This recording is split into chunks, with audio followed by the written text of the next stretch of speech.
안녕하세요, 여러분. 저는 Renato입니다. 반갑습니다. Olá, pessoal, tudo bem? Eu sou o Renato, sou especialista na Península Coreana e vim trazer para vocês mais uma mini aula da Maratona do Hangul em parceria com Kombu Korea.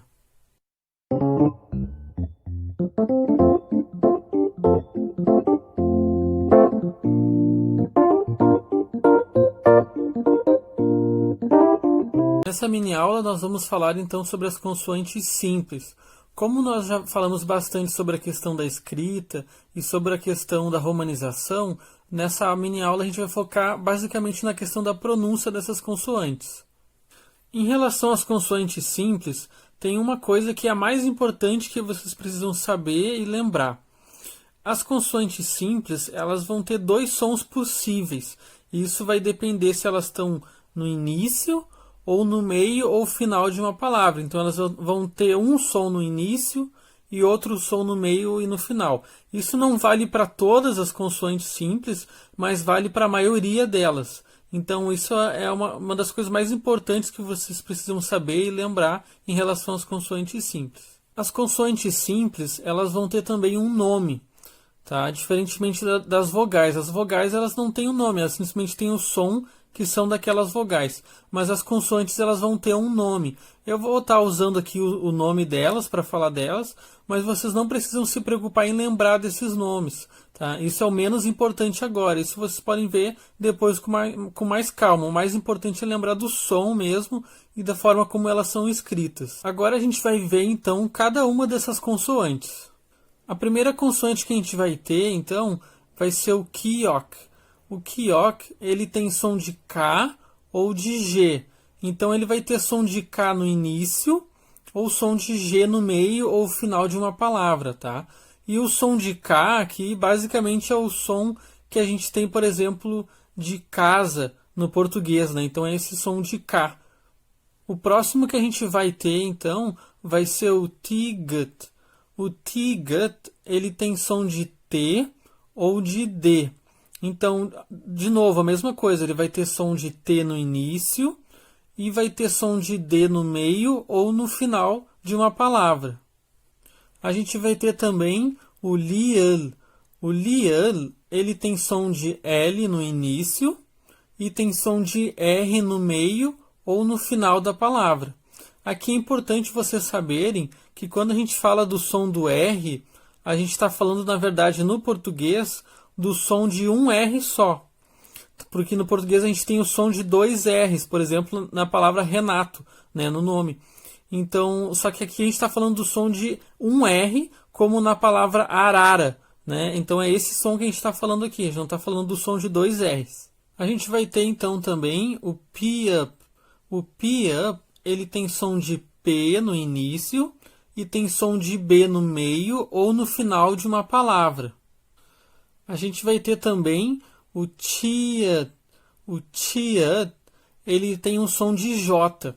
Mas esse som de J, ele é diferente do J do português. Isso é importante vocês lembrarem. Então, quando o Tiat estiver no início de uma palavra, ele vai ter um som como se fosse um som de TCH.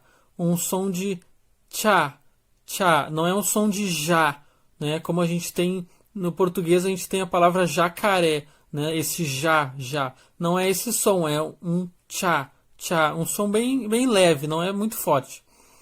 Mas quando ele estiver no meio ou no final de uma palavra, ele vai ter um som como se fosse de D mais J, né? Um som de já, né?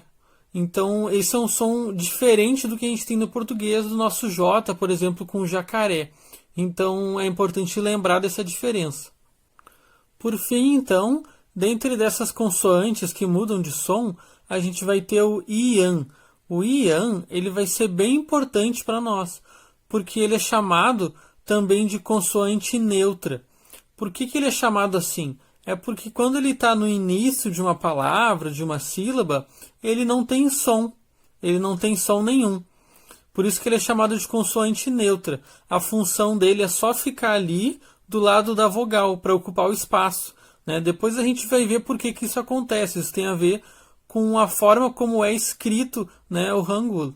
mas isso fica para depois. Agora é importante lembrar que quando ele está no início de uma palavra, de uma sílaba, ele não tem som. Tá? Inclusive a gente já viu isso acontecer antes com os exemplos que a gente viu nas vogais simples, né? A palavra AI, né? A palavra criança, ela é composta só por A mais I, mas esses caracteres eles não ficam soltos, eles ficam juntos com o IAN, que vem antes. Tá? Vocês podem olhar depois que vocês vão reparar isso. Então é importante lembrar que ele funciona como uma consoante neutra quando ele está no início de uma palavra ou de uma sílaba. Quando ele está, então, no final de uma palavra, né, que som que ele vai ter? Ele vai ter um som de NG. Tá? Vocês vão ver, inclusive, que ele fica bem embaixo na sílaba, quando ele está com esse som.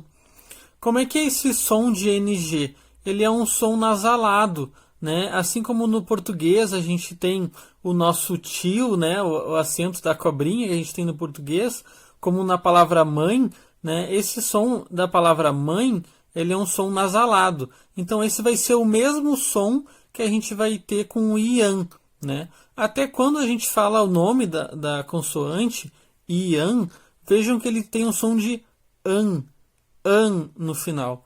Isso é porque é um som mais nasalado, esse é o som que ele tem, esse é o som do NG que a gente chama. Além dessas consoantes, então, a gente vai ter mais algumas, que são aquelas que não mudam de som, elas sempre vão ter o mesmo som, independente se está no início, ou no meio, ou no final de uma palavra, ou de uma sílaba. A gente vai ter, então, o nian, que vai ser o nosso N, e a gente vai ter o miam, que vai ser o nosso M. Tá? A única diferença que a gente vai ter aqui importante em relação ao português é que quando eles estão no final de uma sílaba, no final de uma palavra, esse som do nian, do N, ou o som do miam, do M, eles ficam bastante no final, é um som que fica. No português, quando a gente fala esse tipo de som, a gente tende a nasalar ele, né? Como, por exemplo, com a palavra mãe que eu falei. Mas o som no coreano do N e do M, ele não é nasalado da mesma forma. Então, no próprio nome mesmo da consoante, quando a gente fala nian ou miam, a gente vê que é um som que fica no final. Então, essa é a diferença importante que a gente vai ter em relação ao português. Então, para encerrar, então, a gente vai ter só mais duas consoantes. A gente vai ter o shiot, que vai ser o nosso S. É importante só saber aqui que, diferentemente do português, ele vai ter um som de S. Não vai acontecer, por exemplo, dele ter um som de Z, como acontece no português. Tá? Então ele sempre vai ser um som de S mesmo. Inclusive até para fazer esse som no coreano, geralmente se usa o tia, o nosso J aqui, né? Então esse vai ser um som diferente que não tem exatamente no coreano. Por fim, então, a gente vai ter o Hyut. O Hyut, ele vai ser o nosso H, que vai ter um som de dois R's. Então, assim como eu falei para vocês que o Lian, eles tinham um som só de um R, o Hyut é que vai fazer esse som de dois R's. Então, apesar dele ser romanizado como H, ele vai ter o som de dois R's. Para finalizar, então, eu queria ver com vocês apenas dois exemplos, então, para mostrar como que o som dessas consoantes simples muda. Quando a gente pega, por exemplo, então, a palavra paabo, que significa em coreano bobo, né? É uma brincadeira normal entre os amigos, né, de se chamar de bobo, uma espécie de xingamento, mas é algo muito leve, não chega exatamente a ser um xingamento. Então, quando a gente fala paabo, a gente está usando o mesmo pi-up, só que ele tem o som de P no início e depois tem o som de B. Por isso que a gente lê então como paabo. Então, o último exemplo vai ser então a palavra kagu, que significa móvel ou mobília em coreano. Aqui também o kyok ele vai ter som de K no início e depois vai ter som de G. Por isso que a gente fala kagu, né? Primeiro K e depois muda para gu. Então, essa foi a nossa mini aula de hoje. Annyeong!